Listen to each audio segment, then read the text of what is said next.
Hello everybody, welcome back to the Norries podcast. Before we get into it there, we just want to remind people that we're supported through Danny Donovan at quickminutes.com. Yeah, Danny's a very good friend of both myself and James. He comes from the north side as well, and he grew up locally, and he's been a massive supporter of the podcast and both myself and James since we actually began. And he has his own company called Quick Minutes now, and quickminutes.com is a meeting management application for semi-formal and formal meetings. And look, if you want to know more about that, quickminutes.com, and supporting Danny's supporting us. So if you're interested in that, check them out and enjoy the rest of the podcast. Hello everybody and welcome back to the Norries podcast. I am your host James, and I'm joined by my good friend Timmy Long. Hey everyone. Rowan is on the deck. Say hi, Rowan. We've a few people in the audience today, but the guest is the most important person as always, and it is Ryan Tubridy. How are you, lads? How are you keeping, Ryan? I'm good. It's good to be here. Good to have you. I love being at the other side of the desk. And I say that not meaning it for 1 second. I'm dreading this. Not dreading meeting you two guys because we had a lovely chat the last time on TV. But I'm in a totally different headspace now, knowing that you two boys are looking at me going, right, we've got him. But only that I liked you so much the last time. I hope that wasn't a trick to get me here. That chair does things to people. Yeah, I it bet actually it does. Yeah. It just Started to get a bit makes clammy. them feel so Yeah. comfortable Yeah, that yeah, they relax. Yeah. And it's just like And they'll open up, and that's why we've the tissues in front of you there instead you start crying in a Yeah, minute. I think it might be. for James actually. This could be very upsetting for you. James. I know. No, it was good to see you, fellas. And Likewise. obviously, I'm still thinking about your appearance on the Late. You were just wonderful, and we got a great response. And I hope it was good for you guys as much as it was for me and for us. It was lovely for us. Obviously, it's the biggest platform on TV, and it was a real privilege for us to showcase our personalities, really, because that's what we have, personality and communication skills. But And it was also, it was a big step for us as well, to go on national television like that and to just speak very openly about who we are, where we've come from, and we felt so comfortable doing it as well. And it just brought us on to the next step as well, because even beforehand, I was just nervous. Yeah, I can believe it. I get nervous I too. was nervous, and I was at the steps, and the producer was saying, the director, whoever was there, she said, "Yeah, we're going out 2 seconds." Then that was holding, and I was like a stallion, just waiting to get out of the box, just to go. Because I was trying to just feel all the nerves, but it was a great experience. do you know the experience of that? Do you know, on the Tommy Tiernan show, because it's pre-recorded, and even when I was on that, Tommy even said, this would give you a great admiration for the people that do it live, because it ups the ante. It's a different And beast. when we were on Clareborn, like when we were on with you, we were grand and relaxed because we got to meet you beforehand, and we knew that I met your families, which Yeah. I think is really important It too. I was. was so happy that you had your families with you, because when you have kids around, people you love, you suddenly feel it's like a bike with stabilizers. It's much nicer. There's a lot of love in the room. And then by the time you come down to meet me or whatever, and I meet your family, it suddenly feels like we're not meeting each other cold, and now we know each other. You sit down and you go, okay, you kind of got the bit of the measure, me and me of you. You have to look the whites in the eyes, and as you were saying about the nerves, like for people that come on, it could be actors and singers, and they're used to this sort of thing, but you guys are coming on going, late show, Jesus, and I totally get that. It's a totally different story, but yet you were so calm and collected. We were on Clareborn Live a few months ago. Yeah, right? she's vicious. I know about that. She's lovely, but that's a very opinionated show. Like, Yes. And we didn't know what we were going to be asked. Where were we, Timmy? The chest was boom, boom, boom, boom. And I know him so well now, right? And because it was COVID, we were quite separated, and we had no tables with water in front of us, And I knew by how he was talking, his mouth was dry and he couldn't speak properly. Oh, that's terrible. And when we were sitting down then, right, the producer says, she said, make sure now you were sitting next to Ryan near the table. And when I was walking out, I see the glass of water. I said, they must have copped on the last time. Get him near the water. Get him near the water, yeah. Oh. Anyway, it went well. Thank you. So we'll go back, right? Yeah. Do you want to tell us a little bit about where you're from, what it was like growing up? Yeah, I come from a very privileged background. I got pretty much the really good lotto numbers when I was growing up. I often say that because a lot of people didn't, and I often wonder what that must mean to be the person who is looking, especially people who are looking at other people thinking, why do they have that? And why do I have to work my ass off for that? I never quite get that. I think that's the social justice thing in me that tries to figure that out. I'm not sure. But I came from Blackrock. I'm the South Side nightmare come to life. You know what I mean? Went to a very good school, so-called, and I had good fun there. It was a rugby playing school, and but I didn't like playing rugby, as you can imagine. Look at the size of me. And so I went in and said, look, I don't have any skills in sports, so I retired from sport at the age of 9. And as I say to kids, and then the only part I played in the pitch was as a post. I was like a post in a wig, and I said to the principal of the school, I said, look at, I'm not big like them. I'm definitely not handsome like them. So I'm not going to pose a threat to many people. I said, but I do talk a lot. Now, I don't know if it's guff, but I talk it. And he said, okay, well, maybe would you think of there's a school concert, do you want to introduce some acts? And I said, what does that involve, a microphone? I said, yeah, that sounds good. Because I was a show off. So, but with no backup. So I couldn't show off on a pitch, and I couldn't show off in a disco. Which with a natural flair for showmanship. I was just wanted attention. And that's now called narcissism, unfortunately. And I say, pointing at my colleagues who are with me, nodding, going, yes, narcissistic. But it is a certain amount of that too. So I was a nerd. I say, why am I using the past tense? I am a nerd. I loved reading. And what kind of books would you read? I would have read... Would it be fiction, non-fiction? Fiction, yeah. And then I moved I got really into the history and music and the Beatles and Elvis Presley and Frank Sinatra. Strangely, always old world. Like I've always felt there's been a terrible mistake. I don't belong to the 21st century. I have a face from a black and white movie from the 1940s, and I should be in monochrome. I really believe that. I think this has been a terrible mistake. I think someday they're going to pluck me out and say, do you know what? You're like Fred Astaire's cousin that he didn't know he had. Get out of my sight. You're in the wrong era, pal. So, and I love that. I love to go back. But looking at that, you made up for it. You've so much confidence in the TV. Yeah. Like I've seen you before. I've met you down in UCC. My little Jay, my son, who you met the last day, there was an event. You were speaking there at an event, and I see how much the kids loved you on that day, and you had so much fun with them. And it was great. I thought, like, there's not many people have that, what you have there. I didn't always have that, now, to be honest with you. I mean, that came with time, and then the kids thing is really important because I love kids and I loved being a kid. And I always quote the sign that I saw once that said, don't grow up, it's a trap. And I believe that. I didn't like, I still to this day, I'm called a man-child.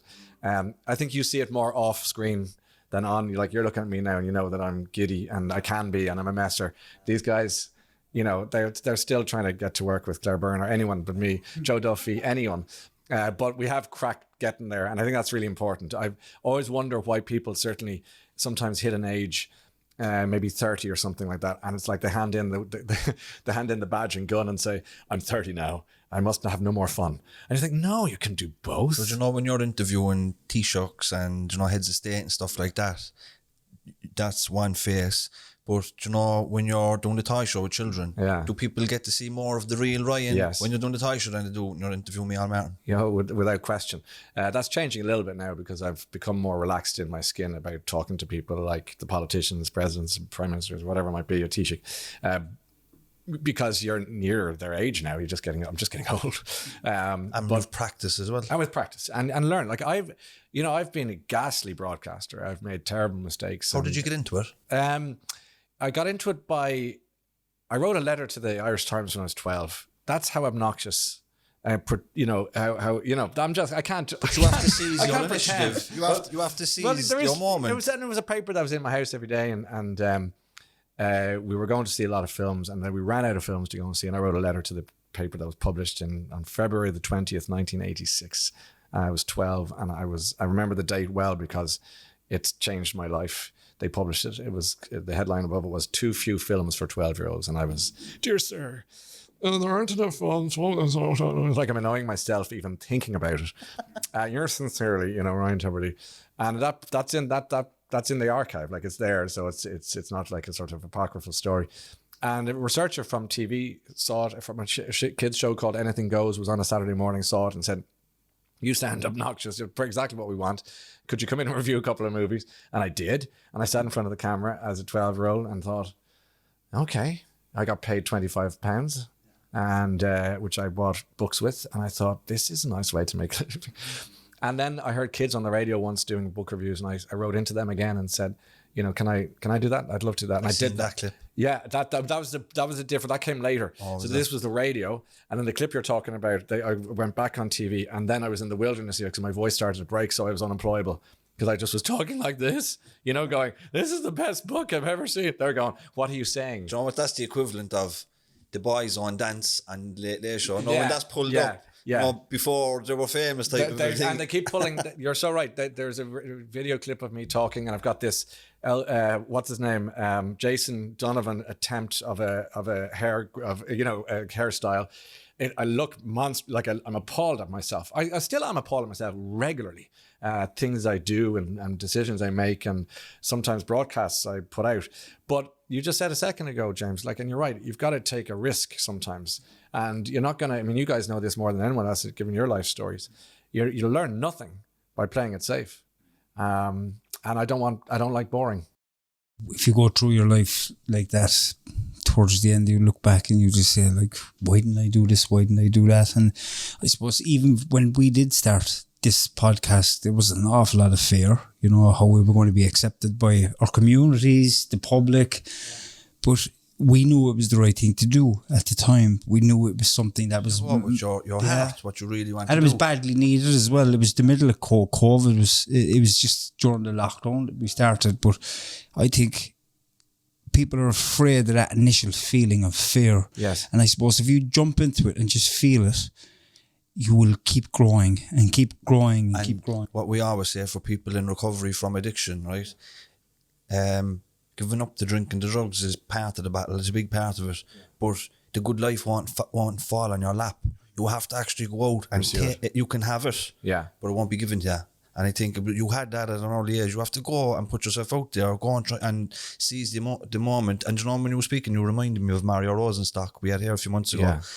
He didn't quite know his place in the world, and then his teacher seeing a bit of talent in him, went to drama school, and he flourished there, and he had that natural showmanship, you know. That's it. But it's great to give children different experiences and let them find their niche, you know. Yeah, it's true. And I would say the only thing is, and I did say to you at the beginning of the chat that, you know, I came from a very privileged background, which I did. But I think it's important to say sometimes along the line that just because I don't think pain knows a bank balance, and I don't think pain knows a wallet, and I don't think pain knows necessarily the class system. I think you can be deeply wounded, and I think you can inflict deep wounds regardless of where you're from on the what's in your pocket. Is that fair to say? 100%. And that's not to take away from people who are in poverty, who are going through the horrors. And it really isn't. But what I am saying is that there shouldn't be an assumption that just because you've come from one thing means that you've had an unfettered, you know, life with like a pain-free zone, like Pollyanna. That's not the case. That's not the case at all. And I think that's what it is. We are as human beings, complicated novels, I always say, full of these wonderful chapters, and some are very painful to read, and some are a joy. You know, and that's a bit of a cliche, but I do think it's real. But in terms of the beginnings, I think the cruelty of it in terms of society is that some people don't get a fair start, and that's the nasty part. There's not much you can do about that. Yeah, I was talking to someone recently, and I was just saying the difference is with everybody that some people might be born into the wrong environment, the wrong family, you know, where 2 miles down the road you might be born into a family where they're very comfortable and loving, and there's 2 parents who love each other, and there's no violence. Up the road 2 miles away, a child might be born into a family where there's a lot of violence, poverty, drug addiction, alcoholism, and that child is growing up then looking at the parents being their role model, you know. And that's what we always try to explain here is that nobody ever wakes up and decides one day that they're going to go to prison, be homeless, become a drug addict, an alcoholic, or violent. These are things and experiences that they go through in their life. Young kids, you know, and they're traumatized at really young ages. There's a lot of abuse, and they go on with the mentality because they have these belief systems that this is how you behave if they're looking at their father being very violent to the mother. It's cyclical, and it's so hard to try and break that. That's why your podcast is so important, because you're discussing it. I'm going to gender this up a bit. You're men talking about something that a lot of men don't talk about. And I think that's revolutionary. And, you know, I mentioned to you before in passing off air about Tig Lynn and the places they have in Greystones and for men and for women. And I meet people there who have been through the prison system, who are coming out the other side. And I often try and do this. And if it could be somebody homeless on Bagot Street or wherever it might be, is, you know, look in at the face and try and, in a science fiction way, make them 7. Yeah. Whether, you know, or it's an addict or something, make them 7 in your face, in your mind. And then it gets really sad, because that 7-year-old is your brother, it's your sister, it's your niece, it's your nephew. And everyone in a box or a sleeping bag on the street should be your 7-year-old relation. And that would change things The around. idea of Ireland as a meritocracy is easier to understand. The idea that if you're smart enough and you work hard enough, you'll achieve. But if it doesn't matter how smart you are or how hard you work, if you have addiction in the home or poverty and the other person doesn't, they're going to achieve more. Well, that's it. But you had privilege, like you said, but you still seized your moment, and you still you didn't waste it. I also came, like, I had 2 parents who gave a damn about other people, and I think that was very helpful. My late dad and my mum would be very good at saying, you know, that's not right. You know, there was a good sense of fairness, to an extent, justice, but just. You know, as you were talking, I was just thinking of a woman I met on the street not too long ago, and if you get talking, it's funny for me, homeless people, and I'm having a tiny bit of fun, and I hope they'll understand what I mean. But they'll be sitting on the street with the cup or whatever, and they'll see everyone passing by, and then I'll pass by, and about 3 or 4 steps from behind, I go, "Come on, Tubridy, give us some money." And I go, sorry. I said, geez, God bless your eyesight, because I didn't even see me, and I'm me. And often I go back, right? If I haven't passed, sometimes I pass, sometimes I don't. And I was talking to this woman, and it's a bit like a thing I've learned from the toy show is with kids, you get down and you talk to them through their eyes. I never talk to the kid like I'm looking at that bottle in my hand. And if you're talking to somebody homeless, you get down your hunkers and you say, how are you? And why are you here? Like, these are the questions I would ask. Anyway, this particular woman, she said about 2 years ago, and I said, so why are you here? She said, well, I want to, I got caught. I got stuck and got caught between stools, and life just didn't work out as I had hoped. What do you want to be? I asked her, which was kind of a strange question. I don't know why I asked it. Kind of who do you think you are to ask that? But I asked her, what would you love to have been? Or what do you want? She goes, oh no, I still know what I want to be. I said, what is it? She said, I want to be an interior designer. I said, amazing. So where do you live? I live in a tent by the canal. I thought, that's ambition. Like, that's a dream. And I don't know whether she pursued it. That was a few years ago. But I loved that she was sitting there, you know, kind of in the horrors. Anyone sitting on the street isn't going through a good time. And I met another woman just a few weeks ago now, because times were better. There were more people on the street. And I was chatting, I got down my hunkers to have a chat with her. I said, why are you here? And she had quite a well-to-do accent. And she said, oh, I don't want to be here. I said, okay, well, no one wants to be here. She said, I was working in a hairdresser in Dublin, South Dublin, and lost my job. Parents died, one after the other quite soon, couldn't take it. She started to cry because I said, what about your friends or family? And she said, I've couch surfed every couch I've known. And she said, now I'm here. And she said, I'm just dreading the moment I see somebody who knows me. The indignity of it, do you know what I mean? And these are stories of all the people that are, you know, dotted around the place. I don't know what the answer to that is. You know that interior designer lady? Yeah. Think of it now like this, right? You met Timmy 10 years ago, and he's after being arrested in town for a robbery, beaten by the police, whatever, altercation. And then Timmy's on the Late Late Show 10 years later with his, you know, a big podcast and, you know, a family, 2 businesses. Or me, if I was interviewing a struggle user homeless, to be on your TV show, to be interviewing you. I like this. All you need is a bit of a break and somebody to believe in you. That's it. Because we've a great country for opportunity, as bad as it is. and I said this on the show with you, like when you get yourself together, when you get that break, services will rally around you. Even if you don't have family, you know, there's a bit of an education system there that we can get educated. There's a lot of work in Ireland at the moment as well. So what do you say? And I'm getting into slight interview mode. But you told me before this interview that a lot of people watching are in prison. A lot of people watching are in trouble, if you like.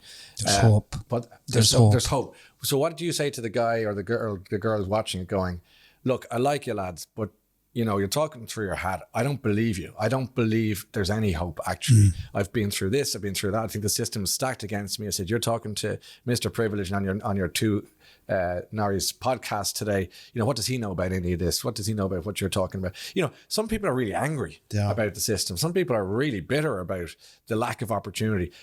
Which I totally understand that. Incidentally, it's not that I don't know why I do. I was very bitter about the whole system. I was feeling sorry. So what got you? What pulled you the hell out of it? Because you know, when you're feeling bitter and you're pointing out and you're blaming your mum, your dad, Micheál Martin, Jody Adams, everybody, the teacher, the youth worker, the city council, you're blaming, but they're all getting on with their lives, and where are you?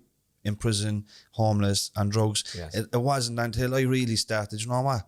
I need to stop pointing fingers out and look here. That's a big and moment. take a bit of responsibility, because the world didn't owe me a thing. Yeah. And I needed to drag myself out, and I needed to figure out what do I want in my life, because nobody's going to rescue me.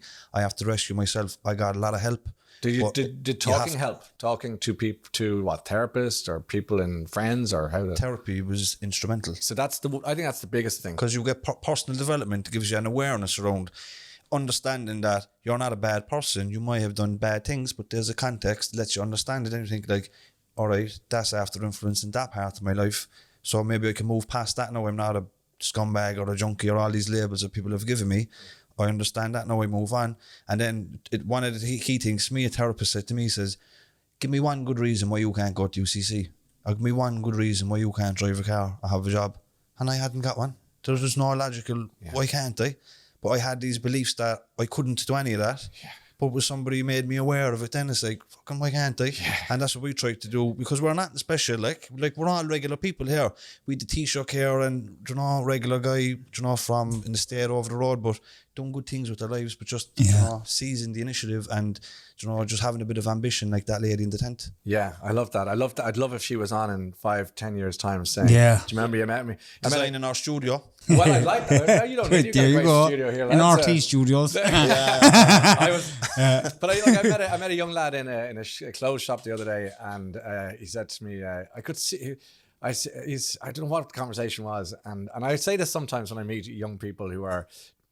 They say like, I want to be a writer. This guy said, I want to be an actor. I said I was going to see a film for work at 11 o'clock in the morning, and I said, I don't really have time to get involved in a bit. I'm one of those shoppers. I just go 1, 2, 3, fine, get out. I don't like to be there for, you know, puffing and preening for 2 hours. Anyway, it was going to take a bit of time, so I said, I'm out of here. And he said, "Oh, what movie are you going to see?" It's a movie starring such. And he said, "Oh, great." He said, I think such a director's in town at the moment. I'd love to meet him." Because I said, "Is that what you want to do, direct?" He said, no, in front of camera, I want to be a star. As he said, "But I'm not sure if it's going to happen." Anyway, I left him by saying, "Nice to meet you," shook his hand and said, "Here's to seeing you in 5 years' time on the Late Late Show, telling me about your next movie project, and me being the little guy, you being the big guy, and good luck with that." I love that idea of leaving somebody like the woman with the idea of the interior design, and like the guy who wants to be there has to be ambition. I'm telling you, the guys that you're telling me, and the women who watch this, who think there's nothing. I mean, I've seen the guys and the women in Tiglin. I've met you guys.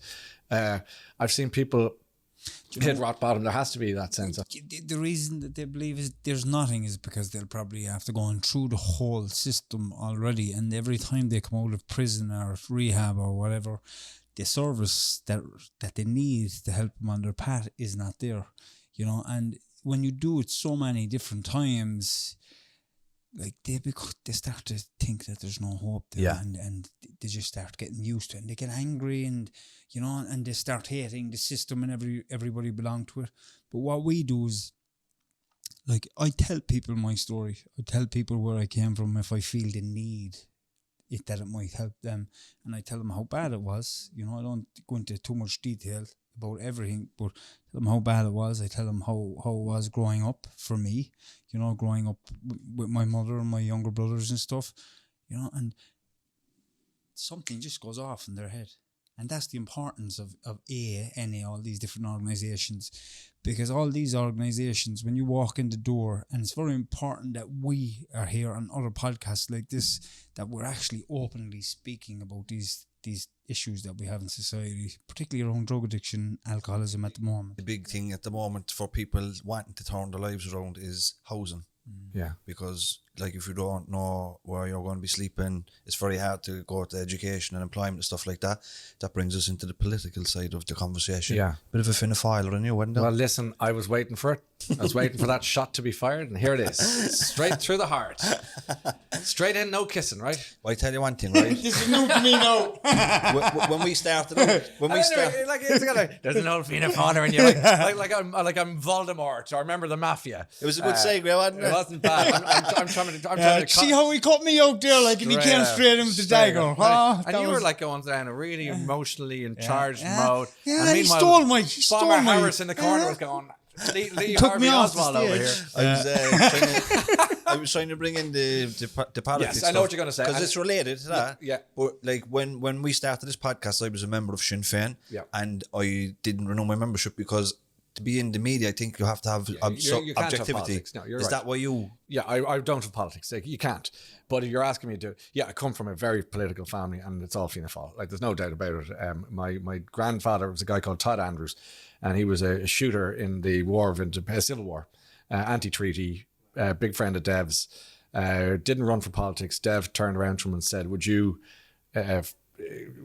look after Bord na Móna, which he helped found, and CIE and all these other things. So he was like a head honcho, civil servant, gun for hire. He was a no bullshit kind of guy who was a tough dub from Summerhill, like a real head. My nan is from Summerhill. Is she? Yeah, okay, so the tenement flats there. So that's it. So he was a real boyo, and I think Dev loved him for that because he just didn't take any messing, and the book stopped with him. I quite like that. Yeah. There's some great photos of him, and he looked like Jesus, a scary man. Yeah. Long face, big ears, the gene travels. But I'm not sure. You're really harsh on yourself. I'm not sure. Oh, thank God. And there are cameras. I thought this was going to be a nice radio interview. No. Yeah. So then. When you've seen a career in broadcasting, then you had to kind of move away from the politics. Yeah, I mean, look, the fact is, then my uncle David Andrews was Minister for Foreign Affairs and during the peace process and stuff like that, and his brother, my other uncle, was an MEP for Fianna Fáil, and my cousin Barry is a Fianna Fáil TD. He's a Fianna Fáil MEP. Another cousin is a Sinn Féin TD, Chris Andrews, and so you know, there's a lot of politics in the family, no doubt about it. And I am a political. I was going to say junkie, but we can't say that. No. But political anorak. Yeah. Does politics take over your I just fascinated by politics. So when you say if you're all together, all the family, does the politics just take over completely? I'm very close to my brothers and sisters, and so we would meet for a few pints pretty much once a week, and not much, just a few to say, what are you reading, where are you going, but politics will always come into it. Yeah, we feast on it, and it could be British politics, like it could be American politics, but Irish politics, of course, because I think that I'm not cynical necessarily about public service. I think public service is, if in the right hand, is really important. If you mean it, you need somebody to do the job. And the problem is now they can't get people to go into the city councils and start out a political career because it's a difficult role. It's a difficult road, and anti-social media is the kiss of death for a lot of these people who might be good candidates but just don't want the grief. Although I always say about being online is the great thing about being online is you can go offline, so you don't have to be necessarily there. But yeah, politics is there, and I think that once upon a time, you know, I think it's just intriguing that you know your old party Sinn Féin are lining up for possible power, and it'll be very interesting to see if they can fix what is the big problem today, housing. You know, and they seem to be pressing a lot of buttons for young people, and the polls are suggesting that. And I think that's where the opposition parties kind of fall down. just because you want to vote for Sinn Féin doesn't mean that you have sympathies with the IRA, because the younger voters, they're not relating the two. They're not. You're right. They're relating the housing, the cost of living, and all these things. Well, if the left got their act together, and I'm talking about people before profit Social and Labour, Democrats. and became, say, more friendly with Sinn Féin. That's a colossal alliance. Yeah. But like the joke says, the first item of the agenda is the breakup. Yeah. So it's going to be hard for them to do that, I think. But it's not boring, that's for sure. Have you ever been starstruck by a guest you've interviewed? Yeah.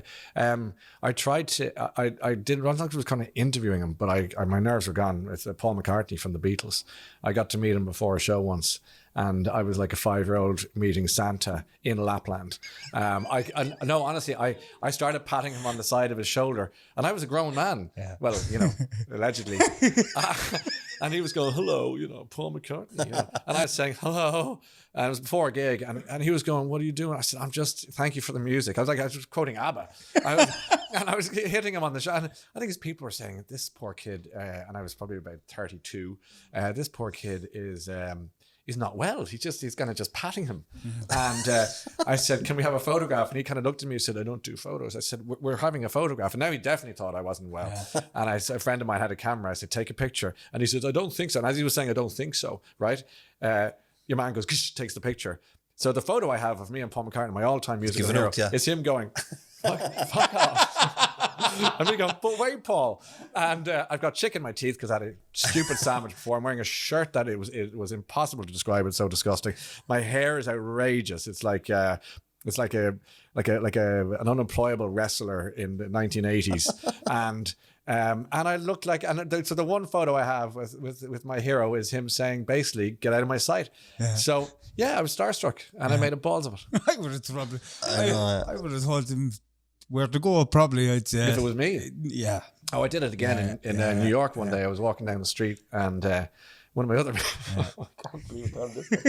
one of my other musical icons is Tony Bennett, the crooner. Yeah. And I'd been to see him a few times in Ireland, and he's walking. I was on the phone to a friend of mine, and I said, Noel, I've got to go. Tony Bennett's just walked past. And listen, I was in Westlife recently. I was walking down with my mother and my 2 sisters, and I was walking down the road. The people came at me for a selfie. Now, I'm not trying to, lads. No, that's it's just the name of it. In Ireland, it's very easy to be well known. So it's not a big boast. But they were like, oh. And it went on and on and on. And it was gas. It was relentless. It was gas. It was weird. And it was intense. Fine. My point is this. I have no right to criticize after what I did to Tony Bennett. So Tony Bennett's walking down the street. He's walking down. And I said to my friend, I gotta go. Tony Bennett's. And I turned around to Tony Bennett's spot. I said, Mr. Bennett. He goes, yeah. I said, no, hang on. Whoa, Mr. Bennett. I'm such a fan of your music. And he said, thanks. And he just kept going. I said, we got to have a selfie. I don't think so. I said, no, I think we're going to. So I turned into the stalker weirdo, put my arm around this poor old man, grabbed him into me, selfied the shit out of it. He didn't know where he was going. And I released him into the wild. And I saw the photo. The photo was great. He looks really happy. He's obviously dazed and confused. Oh, he's just basically I mugged Tony Bennett. It was a shakedown. The poor man. And he's going, go, get your milk. Yeah. So, yeah, I mean... You're one of the most famous people in Ireland. Disgraceful. Yeah. All right, you're one of the most famous people in Ireland. Weirdly. You're very recognisable because you've got the Late Late Show and stuff like that. Do you ever get negative attention going down the street? Yes. What's it like? Not nice. Yeah. Yeah, it's generally always really nice. But you could be walking past a pub and you could be shouted. How rude can I be? As much as you like. How profane can I be? No, but it's not nice sometimes. And it did, the odd time, I wouldn't mind. Sometimes it's a guy and his girlfriend, and the guy will say, "Nobody," and it'd be like, he'd throw the C word out at you across the street, and you just. How would you deal with that then? Would you be somebody that would go into yourself, or was you? No, I'm actually what a pity. Actually I just think it's a pity. I think it's a pity. It's strange. I think it's a pity. That's what I say. And if I'm normally with my brother, thank God. If I was with my daughters, that's a different story. That's embarrassing and it's not nice. But where was I the other night? And your man shouted that, and I thought that's a pity. Then I was going into a pub, and a guy and his girlfriend. The girlfriend just said, "Fuck off." And I said, "Well," and I said, "Why did you?" why would you say that? She said, say what? I said, did you not just, and she goes, I don't know what you're talking about. I said, oh, here, listen, I'll leave you alone. Yeah. You know, it's strange, but they're very much the exceptions.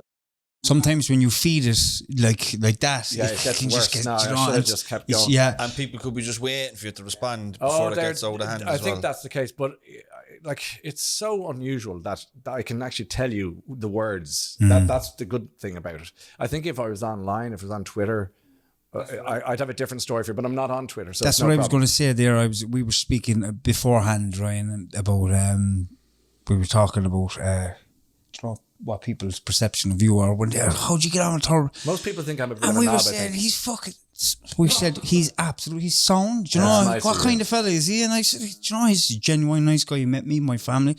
We're very honest. Joe, we're honest about. And I said, he's a very, very nice guy. Ah, really? I said, yeah, genuine. He's a nice guy.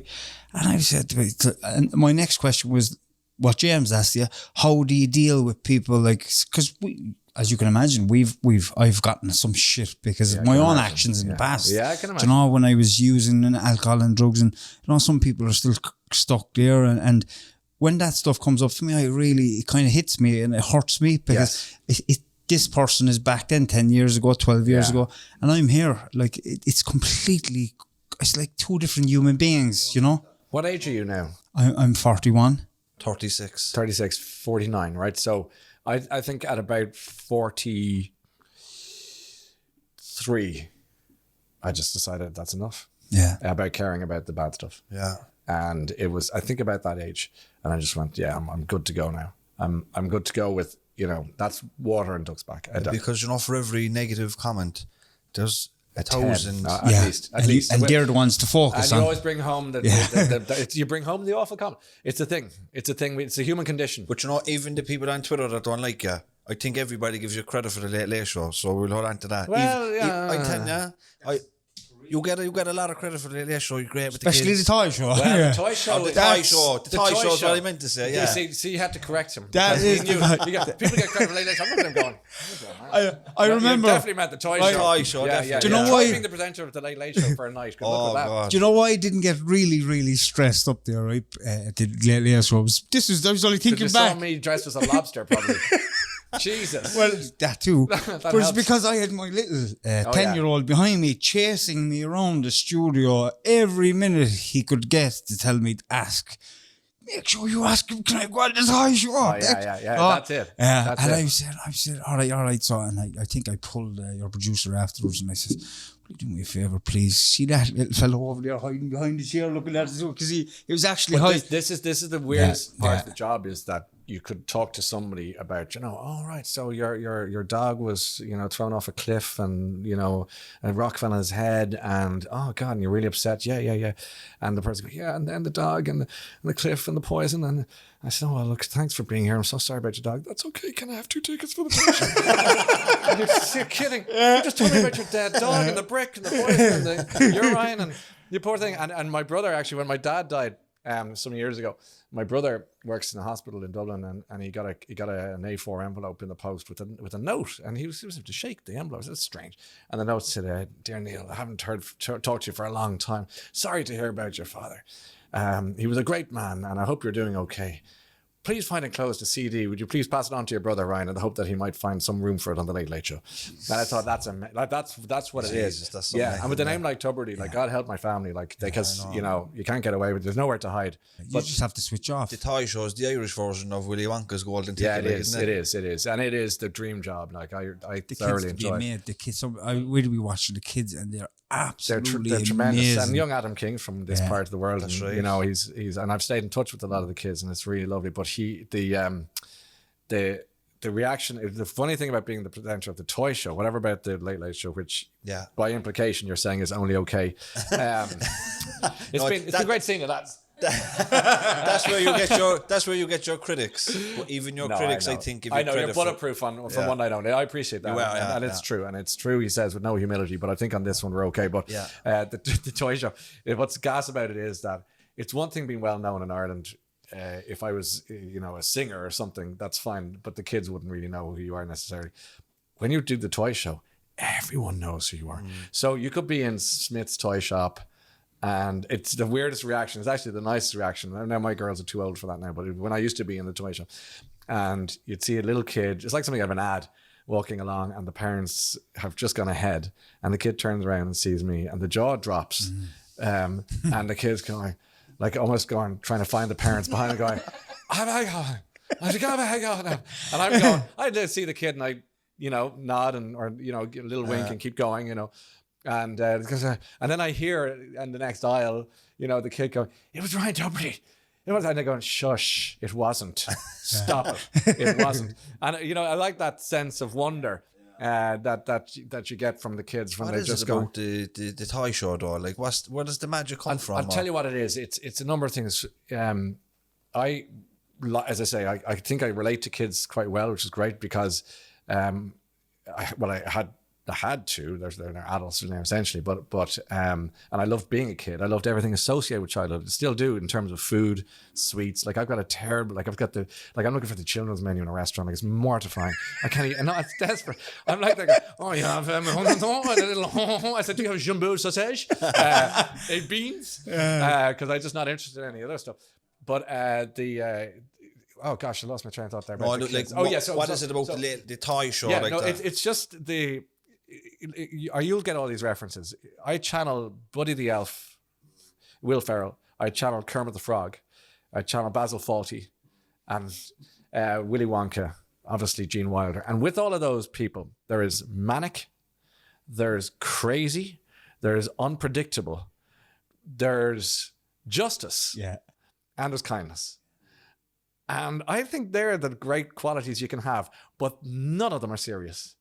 There's no shame there, basically. No. They will just do whatever they want to do, like, no shame. I put all of those into my system on the day, and, I wake up the morning at the toy shop. I swear to God, if you can imagine how, I hope happy most people listening and watching were at some point in their lives at the age of between 4 and 9 on Christmas morning. That's what's in my heart on the toy show day.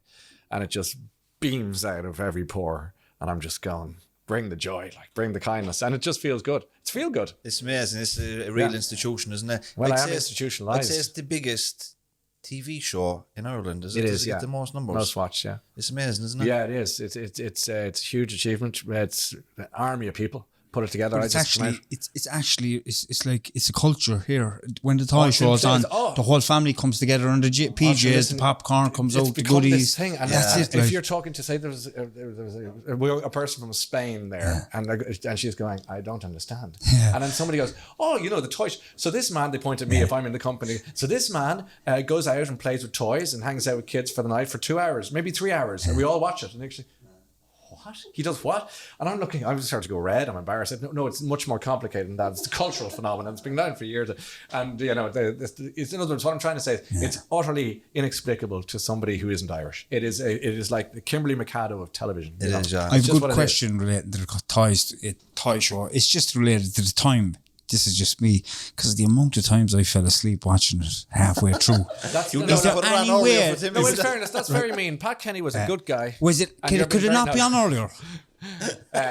No, I know what you're saying. Yeah. No. And does it have to be that time every single year? I'm not dancing around the issue here, right? Come on, this is not going to change. No, you're nice guys and all that, but to hell with you.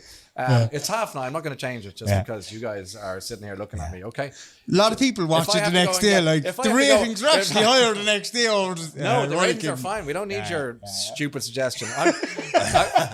And in honor of that stupid question, I feel naked without tattoos. Yeah. I'm going to get a big tattoo of Kermit the Frog. I should love that if I had that tattoo. But for the children to be allowed to stay up late adds to the whole mystique of it. And they watch it the next day. And if you want to send you DVDs. Yeah, do please, yeah. I don't want to keep you up late. I mean, it's a long night, isn't it? Yeah, you're trying to present the thing. There's still no RT player on Timmy's gaff. Oh God. Yeah. Well, look at years ago when I was drinking. I'd probably still be up the next morning. I have no issues. That's another story, and that's your problem. And thankfully, you've got over it. Yeah. Can you give me your top 3 interviews of your career? Probably not, but and I don't mean that rudely. It's just that it's so hard to whittle them down. There's just been countless of thousands. What stands out top of the head? Somebody like Joanna Reardon, I always have a great time for, because Do I need to say any more? She's a remarkable human being. I think that somebody like her, I often think, how are you such fun? Like, how do you have devilment in your eye? And how are you doing it? Because I would be the very opposite if that happened to me. I'd be just, did you see what happened to me? I was born with this and I can't believe it. And why did I get these back to the lottery numbers, And I don't know how she does it. Yeah. So I would rate her very, very highly. On the other end of the political spectrum, I interviewed Hillary Clinton, and I found her to be fascinating because she just lost the election to the orange guy. And she was saying, I was looking at her going, how? Imagine losing an election. Everyone, 98% of people thought you were going to win this thing, and you're smart. And we had this conversation. It was really interesting before the interview as much as during it. And after it, I walked away going, we got on quite well if it's not too big a thing to say. But I walked away thinking, she should have run as that interviewee because she was warm, she was funny, she was interesting, she was intellectual, and she comes across great. Talked about her grandkids, and she was nice. Reminded me of like my mother or or an aunt or something. But what ran for office was Hillary Clinton, and it was just a different thing. Yeah. Whereas if this woman was so charming and oh God, the whole world would be just so different. So it was kind of a fascinating and yet soul destroying interview. Did you ever get the opportunity to meet Trump? Never met Trump. No, I met Clinton and Obama. And what about Biden? Is he on the way? Biden I met once. Is he on the way? Going to come over Biden will be here. Yeah. I thought you were saying on the way out. I think he's well, it's the way you asked him. That's the Cork language. See, no, I know, but he's ageist as well. You know what I mean? This I've noticed about him. These barbs. But he's as Irish as they come. Like, well, he's actually probably arguably more Irish than Kennedy, actually, in some ways. But he's a very nice man. I met him once, very briefly, with my sister. And he came again. He's got very white teeth. Like he opens his mouth, you're like, my eyes. And he said, no, but they're really. I wonder, did he go to Turkey for them? The land of opportunity. But he probably did. So I said Turkish teeth. Somebody said, this is President Biden, and as if I said, nice to meet you, and I didn't have much to say to him other than this is my sister. And he said, turned to me and he said, now we have something in common. I said, what's that? He said, we both have sisters who are better looking than us. I went, yeah, okay, that's not a bad line. But it was funny, it was charming, it was nice. The brief bit I met Obama, very serious, and Clinton was dazzling. Well, Obama comes across as very charismatic. And yeah, I thought Clinton was a lot more charismatic. Really? Yeah. I think Obama certainly is, but colder. What are you doing in Cork? Well, we are here to we're trying to visit a few different places that have benefited from the toy show appeal. So in the last two toy shows, the Irish people have raised about 6.5 million per show over 2 hours. So unbelievable. For all the we're a great nation for giving, aren't we? We are amazing. Yeah. When we're called upon like that, I mean, during the pandemic, week in, week out, they were given millions. It was just knockout. So with the toy show appeal, because every county in Ireland has benefited from it, children in every county in Ireland, I can imagine, it's just a beautiful thing. So anytime we go on the move, like I get restless in Dublin, I think it's too much of a bubble. I want to get out of there. So we said, we'll come to Cork. Let's find one of the charities and see. And it was Dogs for the Disabled. So these, they got 70 grand and they train puppies and they give them to families who with kids with dyspraxia, for example. They can't really walk properly. Yeah. So this woman is telling me that her son can now lean against the dog and they've become so close that she doesn't need to hold his hand anymore. And it's meaningful. Amazing, yeah. It's meaningful. So what I want to do is to tell people, I'm not here to plug anything, by the way, you know that. But you asked why I'm in Cork, it's that. But it allows me to go on my own radio show and say, by the way, you all donated millions. I can tell you, I've looked in the whites of the eyes of a dog and, owners and trainers and tell you your money has found, like your money's making a difference. And everywhere we go, we found it in Galway as well. It was a Barbaro and they do interpretive dance. And I was going, how much are you giving to interpretive dance? Like, how does that work? Because I always thought it was like basically Kate Bush running up that hill. I wasn't really buying it. And then we went down and they showed us what it was doing. I went to a school in Inchicore in Dublin and they showed these 6 kids, non-verbal, sitting in a semicircle. And out comes what I was laughing at is running up that hill and being all cynical. And the more she danced, the more the kids were mesmerized. And then she started pulling out these handkerchiefs, and the kids were responding to the touch of the handkerchiefs. And there was a guy with a violin, and they were listening to the music. And within 10 minutes, they were dancing, and more importantly, smiling, all because of this wizardry that comes from dance and music and movement. They got heaps of money because they're going to try and put that into schools all over the country for kids who can't speak and who are unhappy within, not that these kids were unhappy, but to bring a happiness that they just couldn't find before. So I find that blows my mind. It's so warming It's for so, you to know that you're a part of that as well. I don't take the credit for it, but what I do love is that Irish people who dug into their pocket for a fiver or a tenner or more or less knows that made a difference. I love that. Do you know what? Irish people are some of the biggest givers financially. I think it comes from the family. I think we're mostly like that. We know what it's like to have nothing and to need something, and I think we give what we can when we can. In the famine in the 1840s, we saw it. We had 1 million people crawling around this country on the ground, eating grass, sometimes eating each other. Like, it was the worst of the worst. It was the darkest time in our people's history. So dark, actually. I would argue we're still traumatized by it, generationally, intergenerationally. I don't think we've really had the big conversation. Yes, we commemorate and we do things. I think there's more questions than answers. And there are plenty of books written and all. It's not an anti-British thing, but we do need to have a conversation to an extent for our generation to talk about it, and our kids' generation. So, if 1 million people died of starvation in a country the size of essentially a bar mat, what class of impact is that going to have on you? So, back to your point about the charity, I think it comes from, we know what national trauma and pain feels like, and that's why we were responding as we did to Ethiopia in the 80s, Somalia in the 90s. I think we have this innate need to give. A couple of years ago, speaking of, giving and famine and stuff like that, during the famine, and you'll know the story, the Choctaw Indian tribe gave a few thousand to the Irish, and they didn't have it themselves, but they gave it.